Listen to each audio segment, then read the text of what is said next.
বেনামাজির কবরে জাহান্নামের আগুন। কবরে গিয়ে যদি দেখো সাপ, কবরের মধ্যে গিয়ে যদি দেখো আযাব, তখন বলো তোমারও বা উপায় কি, আমারও বা উপায় কি? আর আযাব হওয়ার তো দলিলের অভাব নাই। আবার এই দেশে আমার আল্লাহ নগদ কিছু দেখাইছেন। কত কবরে সাপ বিচ্ছু দেখা গেছে, আবার কত কবরে 30 বছর পর্যন্ত লাশটা কাফন সহ তাজা, সাদা কাফনে একটা দাগও লাগে নাই। এই বাংলাদেশেই দেখা গেল যত কবরের লাশ তাজা পাওয়া গেছে, একটা কবরও বেনামাজির না, সব হলো নামাজির কবরের লাশ। আর যত কবরে ধোঁয়া, সাপ বিচ্ছু, আগুন দেখা গেল, সব হলো বেনামাজির লাশ।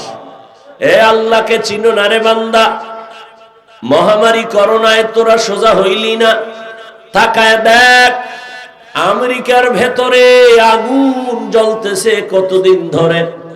দুনিয়ার পরাশক্তি আমেরিকা, রাশিয়া, এত পাওয়ার, সারা দুনিয়াটাকে আঙ্গুলের ইশারায় কন্ট্রোলের জন্য চেষ্টা অপচেষ্টা করে, কিন্তু দুনিয়ার সব দিকে আঙ্গুল তুলতে পারে। কিন্তু টর্নাডোর যে আগুন জ্বলতেছে, শত হাজার বাড়ি ঘর ধ্বংস হয়ে যাচ্ছে। সব দুনিয়ার দামি দামি সব কোটিপতির বাড়ি ঘর সেখানে ধ্বংসের স্তূপে পরিণত হয়ে যাচ্ছে। এত তাদের শক্তি প্রয়োগ করতেছে, এখনো পর্যন্ত আগুন পারছে নিবাইতে? এখনো পর্যন্ত আগুন নিবাতে পারে নাই। দেখেন না এগুলো?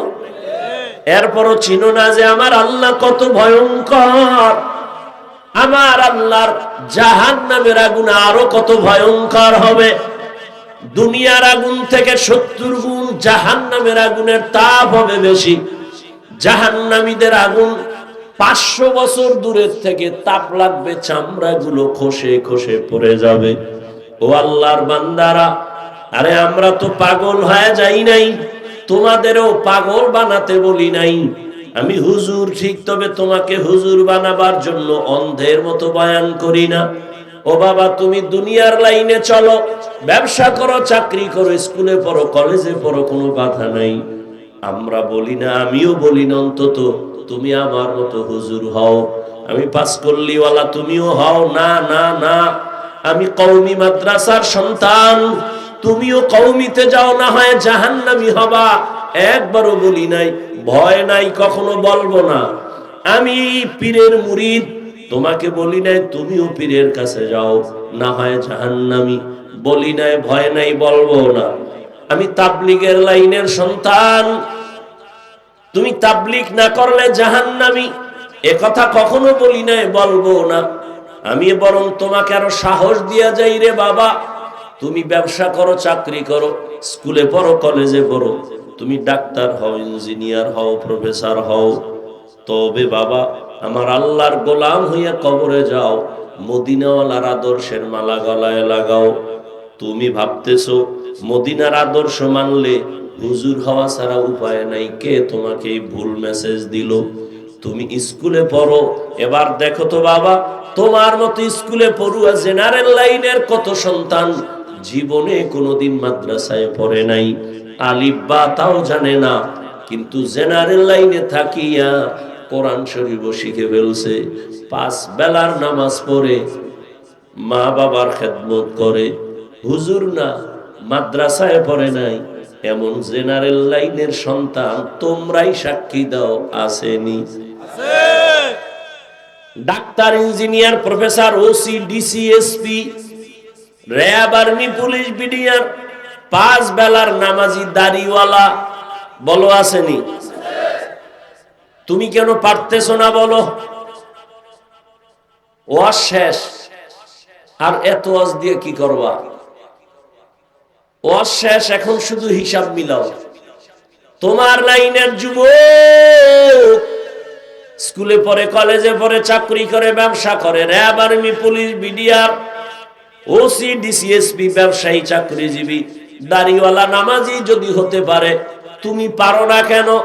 অবশ্যই গর্ব আর করবি না, বরং বাসায় যাইয়া, এটা বন্ধু হিসাবে বলি, বেয়াদবি মাপ চাই, বাসায় যাইয়া নিজের রুমটার দরজা জানালা বন্ধ করে বাতিটাও নিবাইয়া পায়ের জুতা খুইলা নিজের কপালে মারবি আর বলবি, অভিশপ্ত কপাল নিয়ে দুনিয়াতে জন্ম নিলি কেন কপাল পোড়া।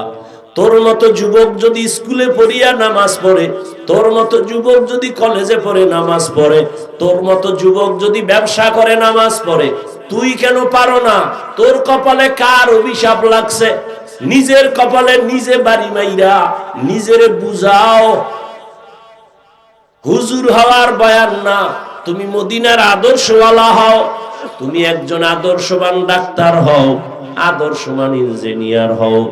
ঢাকা কলেজে গিয়া দেখ, জাহাঙ্গীরনগরে গিয়া দেখ, কলেজে ক্লাস করে ছেলেটা, মাথায় পাগড়ি লাগানো, দাড়ি অনেক বড়, জামাটাও বড়, পেছন দিক দিয়া তাকাইলে মনে হয় একটা মসজিদের খতিব। এই যুবক, তুমি কোন মসজিদে নামাজ পড়াও? বলে আস্তাগফিরুল্লাহ, আমি আরবি জানি না, হুজুর কি বললেন? তো করো কি? বলে ঢাকা কলেজে পড়ি। তোমার এই হালাত কেন? কিরে কি? এই যে মাথায় পাগড়ি, কলেজে পইরা তোমার দাড়ি, তোমার বড় জামা, কলেজে যাও হ্যাঁ, ক্লাস করি পাগড়ি খুলি না, কলেজে ক্লাস করি দাড়ি কাটি না, কলেজে ক্লাস করি জামাও খুলি না, বরং হুজুর আল্লাহর শুকর আব্বা আম্মা দোয়া করছেন, আলেম ওলামাদের নেক নজর লাগাইয়া এই রং পাল্টাইছি। এখন কলেজে গেলে আমার শিক্ষক, আমার শিক্ষিকা, আমার ছাত্র ছাত্রীরা পর্যন্ত আমাকে আলাদা ভালো নজরে দেখে। অন্যরা যদি কোনো আড্ডা দেয়, সবাই মেয়েরা পর্যন্ত কয়, ও কিন্তু একটু আল্লাহর লাইনে আছে, ওরে ডিস্টার্ব করিস না, ওর পথে ওরে সাইরা দে। এ বানায় বলতেছি, মাপ চাইছি পাও দরিয়া, দরজা জানলা আটকাইয়া নিজের জুতা দিয়া নিজের কপালের বাইরা। যে তোর কপাল এত খারাপ কেন? তুই মনে করতেছ খুব দামি, খুব নিজেরে বড় মনে করতেছ, খুব বাপ দেখাইতেছ নামাজ বাদ দিয়া। এ কার পিছনে ঘুরা কি পাওয়ার আশায় নামাজ ছাড়ছো বলো তো? 1000 টাকা কি একটা চাকরি, ওই সুদের চাকরি, এই চাকরির জন্য দাড়ি কেটে ফেলছো? 5000 টাকা পাওয়ার জন্য নেতার পিছনে ঘুরে নামাজ ছাড়ছো? জানো না তুই যার পিছনে ঘুরো সে তোর দুশ্মন? লিখে রাখ, লিখে রাখ। স্বার্থে আঘাত লাগলে দল থেকেই নাম কাটবে না, লিখে রাখ, তোর কল্লা কেটে ফেলবে। সোনার বাংলার রাজনীতি এখনো টের পাও নাই? স্বার্থে আঘাত লাগলে শুধু দল থেকে নাম কাটে না, কল্লা কেটে দেয়। এখানে তো অনেক আলেম ওলামা আছে, মাঠেও আছে। আমার কথা যদি খালি কোরআন হাদিস না, তোর যুক্তির বাইরে হয়ে দাঁড়া। কোরআন হাদিসের বাইরে হইলে তো জুতা লবি, তো কোরআন হাদিসের বাইরে তো না, আলহামদুলিল্লাহ। বাকি তোর যুক্তির বাইরে হয় কিনা সেটা বল, আমি ফিরে আসবো আমার কথা থেকে।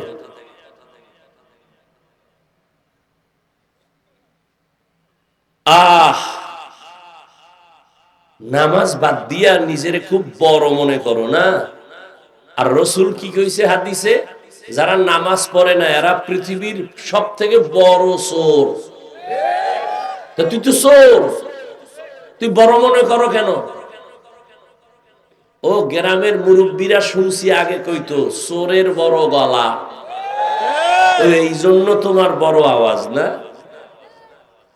নবীজি বলেন, বাইনাল আবদি ওয়া বাইনাল কুফরি তারকুস সালাহ।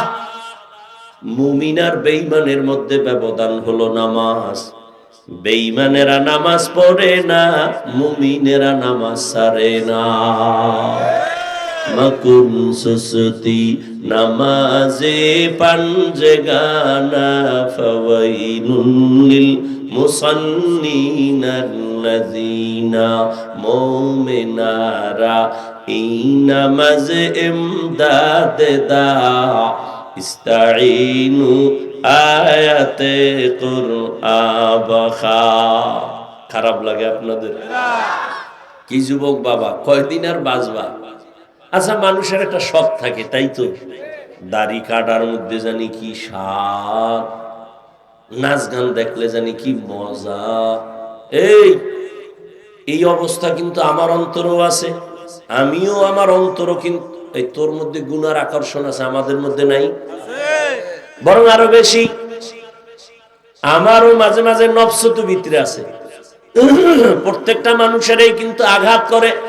চল চল নাচ গান দেখ, মোবাইলটা খুলে দেখ, নারীদের নাচ গানে কি মজা।